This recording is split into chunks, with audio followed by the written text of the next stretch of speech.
If there's one character you have to get yourself acquainted with in all fighting games, it's someone involved with every battle, every match. They're not on the roster or in the background, it's the announcer. They're the disembodied voice that tells you what round it is, when it's time to fight, who wins or loses, and a plethora of other things. The excitement of the announcer sets the vibe for the game. You want your announcer to make a big deal out of the fight going on before it starts and make you feel great about winning, or even awful about losing. Besides the standard round 1 fight sorta lines, I'll be judging these announcers on all the extra lines that they say. They don't just tell us that the fight's beginning, they say that the fate of your honor as a fighter lies in the balance of this arena that has some sort of sacred history, and an epic voice also helps their case. My only restriction is 1 announcer per series of origin, with the exception that Street Fighter and Mortal Kombat get 2 entries because I couldn't decide. And since it's hard to have B-roll for just a voice, I'll have clips of relevant games playing when I talk about the announcers between all their audio clips. Now, let's sound off with the top 10 announcers in fighting games. Number 10, the BlazBlue Central Fiction announcer. The wheel of fate is turning. Rebel 1. Action! I'm not sure what the general consensus is on all the different default BlazBlue announcers over the years, but I've always found the pre-match line really cool. The wheel of fate is turning. Rebel 1. Action! That's such a high-stakes way of introducing a fight, and the rounds are called Rebels, with BlazBlue being the real rebel of fighting games since they don't call them rounds. The real reason they talk about the wheel and Rebels is because, in short, the wheel of fate is an interdimensional celestial being in this universe who chooses who battles, but if fights happen that aren't meant to occur according to fate, those fights are called rebels since you're rebelling against the law of space and time. But even without context, love the Wheel of Fate, basically the line that got this announcer on the list. The default announcer appears to change with each BlazBlue game. Early versions of the announcer were a bit flat to me, but they still had that grandiose presentation. The wheel of fate is turning. Level 1. Action! By the last entry in the series, Central Fiction, I feel they got the tone perfect with the narrator. The echo on the voice made it feel like a big event every time a rebel occurred, and I liked the way she yells all the different types of super move finishes. Distortion finish! Overdrive finish! Astro finish! Credits say this was the voice of Romiko Varnes, who has a good amount of video game roles historically, like Christy Montero in Tekken 5 and 6. Go easy on me. However, the one BlazBlue announcer that I feel one-ups her wasn't even in a mainline game. It's the BlazBlue Cross Tag Battle announcer. Can't escape from crossing fate. Fight! Looking at the credits of that game, that was the voice of Sachiko Hara, who doesn't have that many roles listed, but she was in a Bomberman game. As with the Wheel of Fate, I specifically love the way that she introduces the match by saying, Can't escape from crossing fate. Fight! Can't escape from crossing fate is such an extravagant way of introducing a match. I love yelling that. It makes the fight feel like it was inevitable and now all eyes are on it. The voices of the BlazBlue announcers may not be the most iconic, but they sure know how to introduce a match.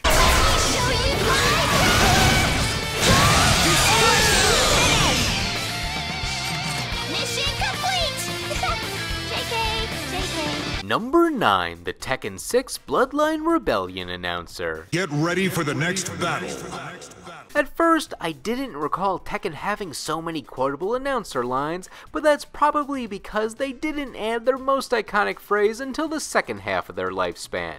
The announcer for the first 4 games and tag tournament mostly had the basic lines, like the rounds and character names. However, there were still a few gems in there, like the announcer saying "oops" if hit by Kuma's fatal wind attack, or "good morning," which was a quirky thing that Tekken does where the announcer says good morning when the arcade cabinet starts up as a nice greeting for the arcade employee. Good morning. Good morning. Tekken 2 might be my favorite of the old announcers just because they go all in on the echo.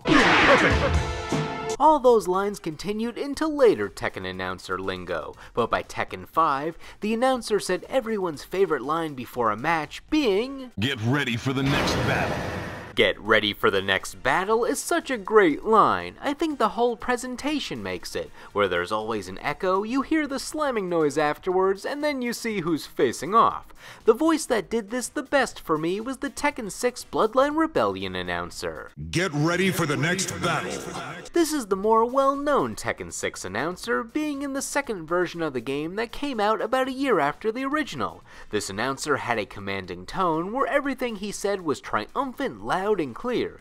There was also like a game show host tone to him, where he lingered on the end of a word to give it that verbal punctuation. Game over. The announcer here was Dan Green, known for many anime dubs, most famously Yu-Gi and Yu-Gi-Oh! I was already sold on the voice before learning that, but telling me that the deep voice of Yami Yugi is now narrating in this game made it even better. It's a good octave for a narrator that gets you pumped when he emphatically is telling you who's winning or losing.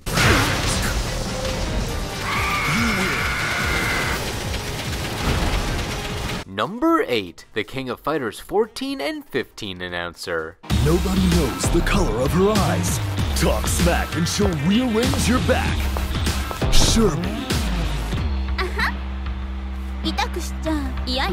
The King of Fighters is a legendary series whose announcers haven't really stood out to me in the past, but they took a complete turn from a more basic announcer from older games to maximum hype in King of Fighters 14 and 15. More so 15, but 14 introduced the voice. However, 15 spiced up his lines immensely, so I'll be focusing on that game. What a stellar fight! These two know how to rumble! Winner! He's got your basic announcer lines like calling the round, but he starts off excited and builds up from there. Like if you have a nice combo, he's happy for you. But if you have one of the better combos, he'll emphasize the KO even more. Let's go to the raw sound clips. KO! Super KO! Climax KO! You win! And the intensity goes up from there. Like if you do a climax super move, he says, time to style on them with a climax. He knows the flare is coming and he's all in on it. Time to style on him with a climax! Climax KO! This is match point for player one. I love how much this guy is constantly yelling. However, he can dial it back if he needs to. He saves his best winning calls for the final round. If you win a middle round, he gets basic, which is almost out of character for him. He's like, hey, they won a round. Neat. Player one takes an early lead. The announcer also has a bit of trash talk potential. He's not overtly trying to offend you, but if you're falling behind too much, he passively insults you, saying that you'll need a miracle if you want to win. KO! Player two needs a miracle! And if you want to see his hype man routine at full strength, just listen to all of his pre-fight intros for the characters. A trained assassin, silent as death. Keep a close eye on him or you'll regret it. Duo, can you hear the earth roar? He's risen above humans and commands the land itself. The voice here is Maxwell Powers, who does a lot of voiceover in Japanese media, usually as a host or announcer, so he's well versed in this type of role. They also imply that the announcer is the in-game character Clemens Bellamy, who's a newscaster and journalist in the series who interviews fighters and presents the main event. However, his voice and cutscenes are done by different people than the announcer, so it's technically Clemens but also not him. Either way, the announcer gives us reactions worthy of being on Clemens's TV show. Whoa, this is gonna hurt! Can they survive? This competitor is too strong! Can anyone stop them? Winner! Number 7, the Skullgirls announcer. Ladies and gentlemen, it's showtime! With Skullgirls being a fighting game that has many homages to the history of fighting games and just classic gaming in general, the announcer says many lines that parody or straight up reference other fighting game announcers, and it's fun to point at the screen and say, wait, I've heard that before. It all depends on your skill. Showtime! It all depends on your skill. Go for broke! The Gorilla Fate is yearning. Action! The Wheel of Fate is turning. Rebel 1, action! However, references alone don't make a good announcer. He stands great on his own. It's all in the presentation. Skullgirl's mechanics and aesthetics are themed after movies. The meter is called dramatic tension, the super moves are called blockbusters, the snapbacks are called outtakes, and the art style uses a lot of film reels. So to go with this, the announcer is supposed to be the director of this fighting game movie. When he's not quoting other games, he's giving the fighters direction or complaining about showbiz, like telling the fighters to make it flashy or telling them cut when time runs out. He's the match for my soul. I'm getting too old for this. That's a wrap. Like, I was so distracted by the fighting game references that I went years without noticing all the references to filming. Call my bookie. The announcer here is Josh Tomar, famous early on for being in internet projects, and later on for also being in video games, anime dubs, western cartoons, and being a reoccurring member of Oni Plays on YouTube. He brings a lot of life to this announcer. It's just a big business kind of voice. Everything he says has so much energy to emphasize that your characters are on a grand stage where they can become famous. Parasol. Egrets, get ready. Hey-o.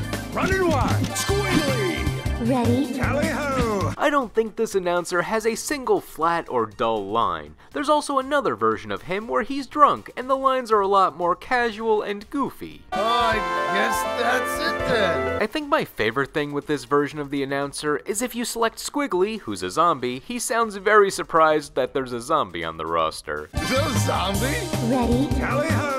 Even though that version of the announcer has funny lines, I tend to stick with the default. He makes each fight feel big and ambitious, and he has the most lines, so you never know what he'll say next and what he'll be referencing. That's all, folks. Number 6, the Guilty Gear Xrd and Strive announcer. Heaven or hell. Duel. One. Let's rock. When it comes to cool quotes by the Guilty Gear announcers, they aren't specific to one game in the series. All the best announcer lines are in all the games, which is how they start the matches. They raise the stakes beyond your standard ready round 1 fight. Instead, it's heaven or hell, duel 1, let's rock. Heaven or hell? Duel 1, let's rock! Guilty Gear's another series that doesn't call each match a round and goes for something that sounds cooler, a duel. And saying heaven or hell before a match is instant hype, especially when you already have this hard rock aesthetic. I don't even think that's a reference to the game's story, I just think they like how it sounded. With this game being heavily inspired by rock and roll music from the 60s through 80s, the main speculation is the heaven or hell was inspired by the Black Sabbath song Heaven and Hell, and of course, saying let's rock to initiate the match also fits the theme. Those are probably the most frequent announcer lines across all the games, but the one that does it the best for me is the Guilty Gear Xrd and Strive announcer. This announcer feels more energetic than the older announcers, who tended to sound more robotic or demonic, still fitting with the theme of the series. But this announcer felt more like a hype man who's introducing a big act at a concert, going with the musical style of the game. I love the echoes on all the big moments with him. The announcer for these games was Dan Rubida, who really hasn't done voiceover anywhere else, but I like him here. He's got a sense of calmness to his voice when there's no action going on, while still saying all of his cool guy lines, like, Get ready to rock. That's my favorite intro line by the announcer. Before the match starts in Xrd, he says, get ready to rock. There's something about his voice here that makes it feel like he's trying to tell you, oh, it's about to get nuts. It's like he wants to squeeze in one more iconic line before the match. I've played more of the Xrd games than I have Strive, so I've picked up on more of his lines there, but he has a couple of lines in Strive where he goes crazy, in a good way, one of which is on the title screen, Guilty Gear. Strive. And right before a fight, they decided to make him extremely dramatic and poetic for a few seconds. Mankind knew that they cannot change society. So instead of reflecting on themselves, they blamed the beasts. Heaven or hell. While I'm definitely more a fan of him emphatically saying heaven or hell, I appreciate how much they change up the tone in all the games, and him being backed up by that shredding guitar during victories turns his pretty standard win lines into a nice exclamation point on the battle.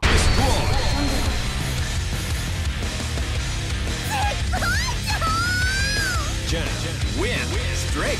Number 5, the Soul Calibur 2 announcer. Soul Calibur 2. This might have been the hardest one to pick from just one entry in a franchise, since every Soul Calibur announcer goes on epic monologues that are iconic word salads. Before a match, you get one of a few randomized monologues about the character you're about to fight that last 1 to 2 sentences, but they're very poetic, where you almost don't even notice what the narrator's going on about until you realize, oh wait, is he talking about my opponent's sword? Is that something about their soul?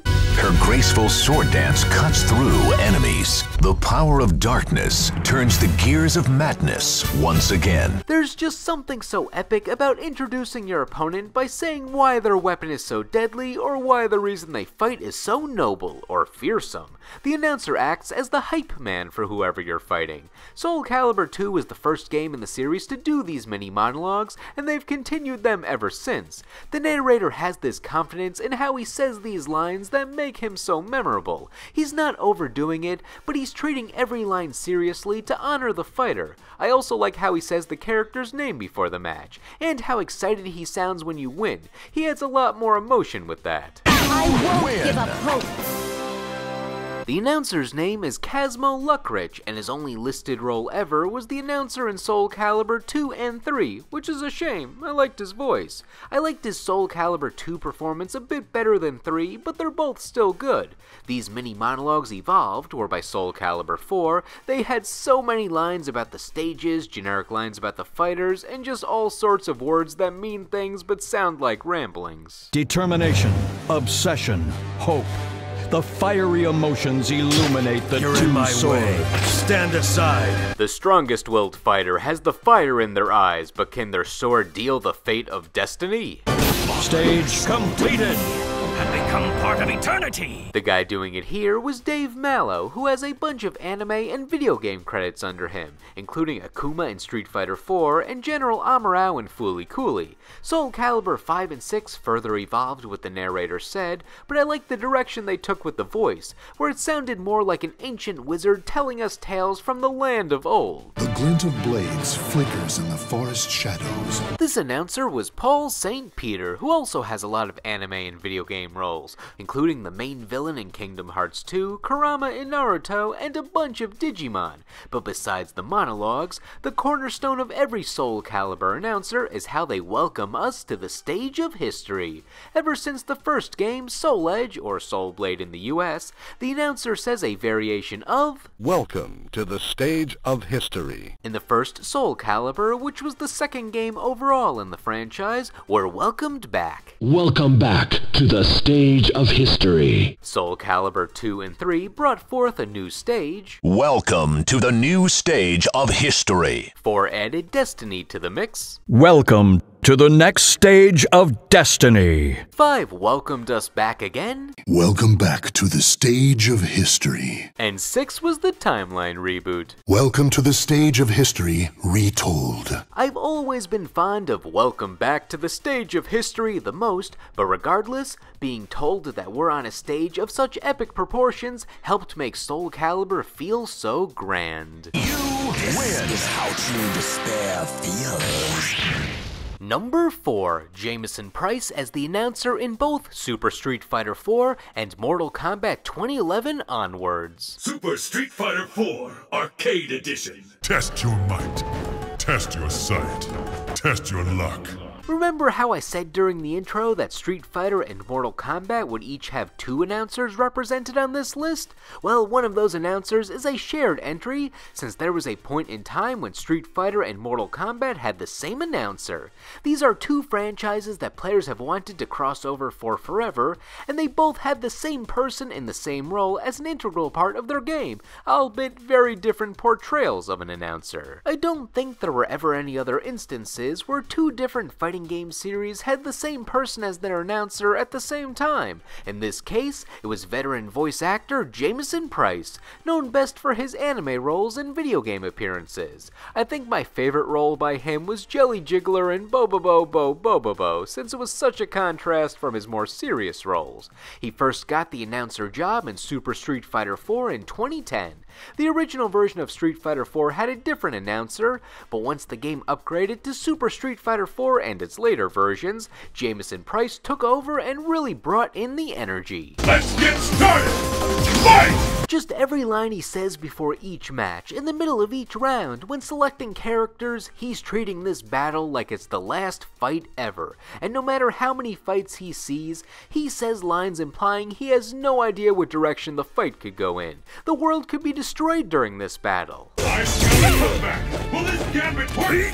And he talks a lot in the middle of the match, sometimes just saying when the first hit occurs, other times commenting how these fighters are out of their minds doing all these moves. What is he even looking at? Did that guy just fire energy out of his hands? Anything can happen now! I know a lot of people don't like announcers who talk throughout the match, but something about the way he does it feels like he's just a fixture of the background where I usually don't even notice it. And I love when you do an ultra combo finish and sometimes you hear his voice crack from excitement. Ultra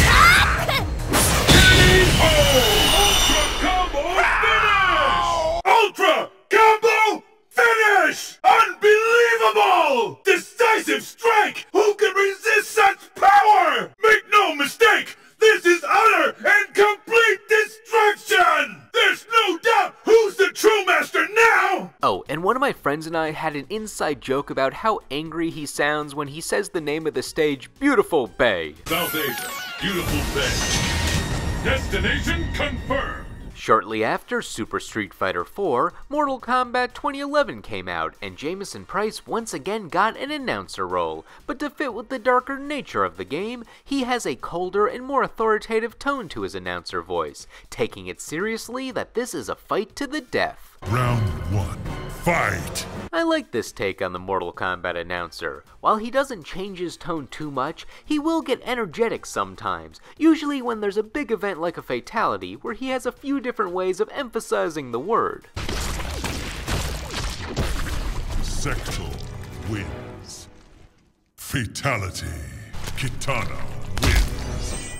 Fatality. What's more impressive to me is Price has become one of the most long-standing announcers in fighting games, still being the default announcer to this day in Mortal Kombat, spanning 4 games. That's over a decade. I don't know if there's another announcer who's been in that many different fighting games of a franchise, and he always brings the same great energy with whatever new twist they need him to say.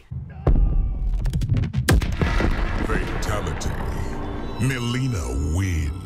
Though I think my favorite thing is the way he says character names when you select them. He says each one with a unique cadence, and some of them have a more angry sound than others. Cabal, Baraka, Shiva, Liu Kang. Oh, I love the way he says Cabal. Cabal! Cabal! Also to note, he voices Noob Saibot in Mortal Kombat 2011 and Ermac in Mortal Kombat X and 1. It's like they're introducing themselves. Noob Saibot wins. Finally, I like how he uses the same tone for the funny finishers. He's still all serious and dark, but he has to say something silly. There's a deadpan humor to it.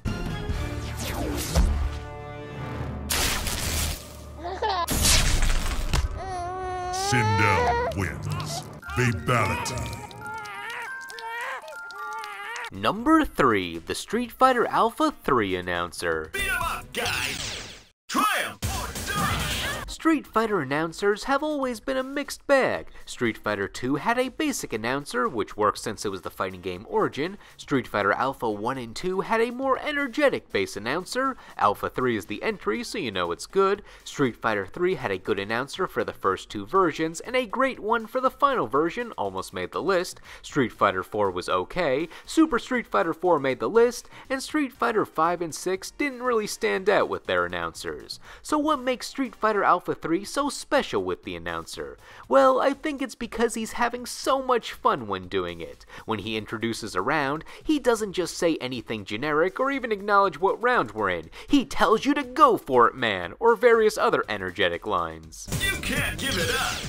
Go for it, man! However, he will tell you when it's the final round because he is so pumped. You will not forget what round it is if it's the last round with him. Final round! Face it straight! He's definitely a showman since he's excited for all the good things in the match, but when he has to make a negative remark like when you lose, he almost sounds sarcastic.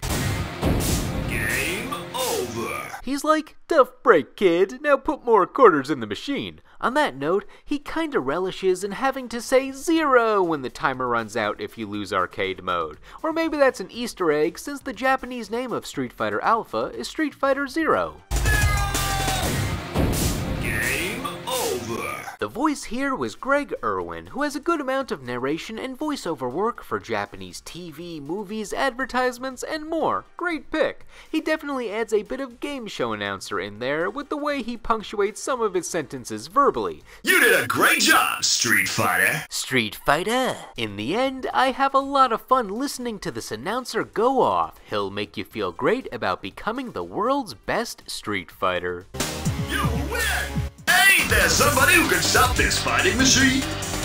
Number 2, the Capcom vs. SNK 2 announcer. This is gonna be a match to remember. Fight! The fact that Capcom vs. SNK 2 was so good is akin to how great the 2D sprite era of Capcom fighting games was. The two crossover games that came out towards the end of that era in the early 2000s, being Capcom vs. SNK 2 and Marvel vs. Capcom 2, reused a lot of assets from previous games, but both ended up being legendary fighting games thanks to their mix of characters, mechanics, and for the topic of this list, presentation. Like for the sound design, you could do a full analysis of how great the music was in Capcom vs. SNK 2, but it's also held together by the announcer being the hype man at all the right times. He's always been so iconic, and I think it's the combination of what he says and how he says it. The most memorable line by the announcer is probably, "This battle is about to explode. Fight!" Saying "this match is about to explode" revs up the fight to make it feel more exciting. Also him saying other lines like "go for broke"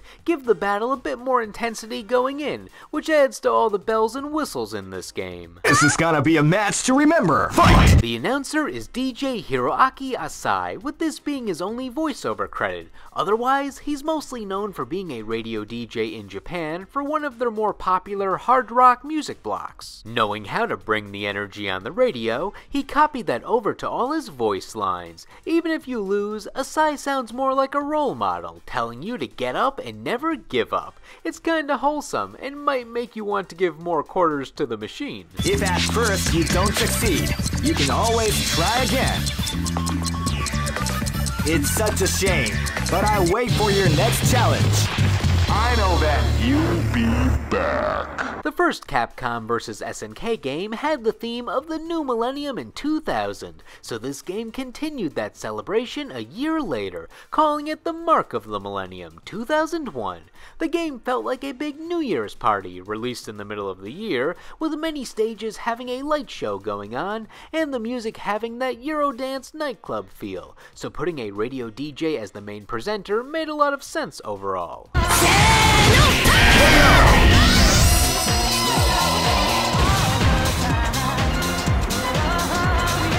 I've got some honorable mentions. All the Super Smash Bros. Announcers. They always have this booming, echoey stadium voice that I love to hear. They seem to get better in every game for me. I'm so used to the current announcer, Xander Mobus, who seems to take influence from the previous announcers, that when I go back to the older Smash Bros. Games, I'm like, oh, I thought the announcers were louder. The Killer Instinct announcers. The whole presentation of Killer Instinct is edgy cool with a bit of camp, and if there's one word the announcer says that embodies all of that, it's Ultra! The Persona 4 Arena announcer. This announcer is pretty standard mid-match, but after the match, he goes nuts. Awesome! 3 wins! The Dragon Ball FighterZ announcer. This dude just seems to be having a good time.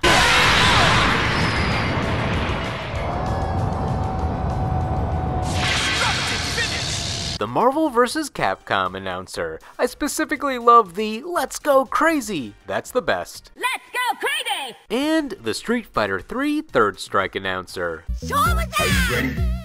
Go! This was done by the rapper Infinite, who also performed some of the music in the game. Very cool how they integrated the soundtrack with the announcer. I love all the staticky effects on his voice.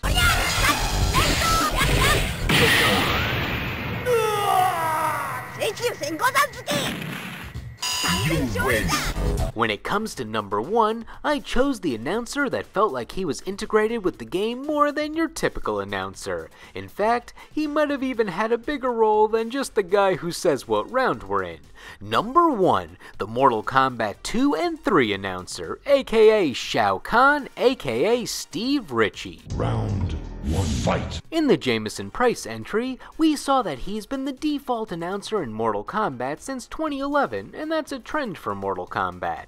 They tend to keep the same announcer over the span of multiple games. They started introducing special character announcers in Mortal Kombat 11 as alternate choices, but for the default, you have a pretty good tenure as an announcer. Before Price, it was Hernan Sanchez from Mortal Kombat 4 in 1997 to MK vs. DC Universe in 2008. Before him was the subject of this entry, Steve Ritchie, in Mortal Kombat 2 and 3, and before him was the only announcer that lasted for a single game in the original Mortal Kombat. Raiden. That announcer was allegedly Mortal Kombat co-creator Ed Boon, who worked overtime providing a lot of sound clips in the first few games, most famously Scorpions and Jax's. Gotcha! The implication is the announcer of the original Mortal Kombat was supposed to be the main villain Shang Tsung, who was announcing his own tournament, with limited lines telling us what round it is, when it's time to fight, if our victory was flawless, and of course the iconic lines. Johnny Cage wins. Fatality. With all these bits of flair being a success, they got even more grand for Mortal Kombat 2. More stages, more fighters, more fatalities, higher stakes, and of course, a new big bad boss. The Emperor of Outworld and guy to beat if you don't want your realm taken over, Shao Kahn. He was above Shang Tsung, and this was his tournament, so the announcing duties went over to him, and he had this booming, foreboding voice. He was stoic, but he commanded authority, like when he told you to finish him.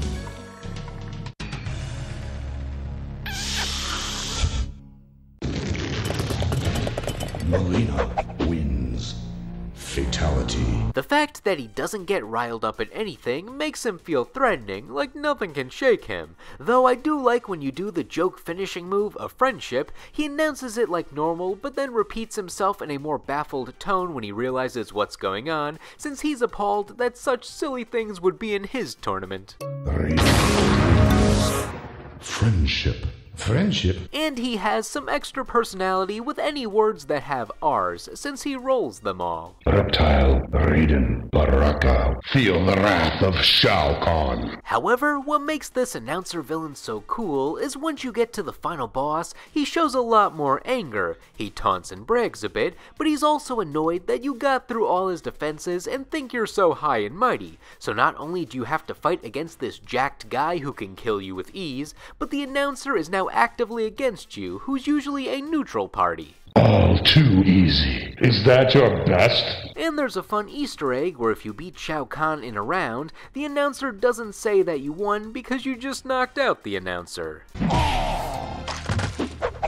Despite his defeat, Shao Kahn returned in Mortal Kombat 3 and its various upgrades, so we got some more of Shao Kahn being a badass with the mic. He had a lot more added lines on the select screens and mid-match, so you don't just have to reach him for all his extra lines. Someone must have told him a really funny joke before the game started, because this man won't stop laughing.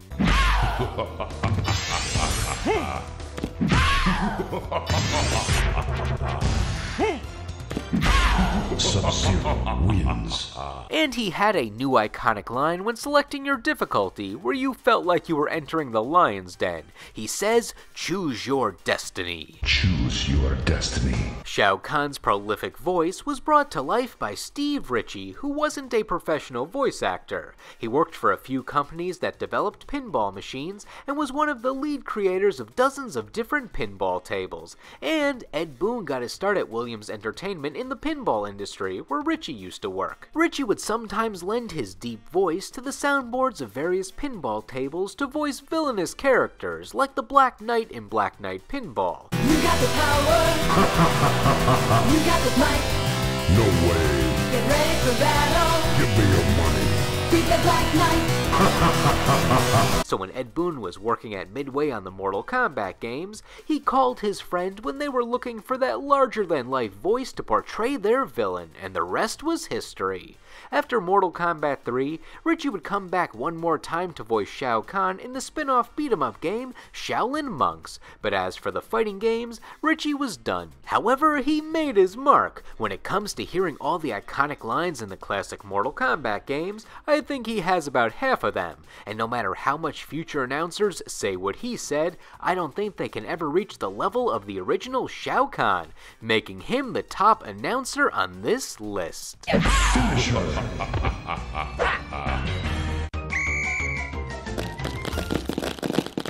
Striker wins. Friendship. Friendship? Again? Now, what did you think? Did all these announcers deserve a spot on the stage of history, or were there others that should have been our star tonight? And who were some of your favorite announcers in fighting games, whether I discussed them or not? Let me know in the comments. Anyway, thank you all for watching, and I will see you in the next video.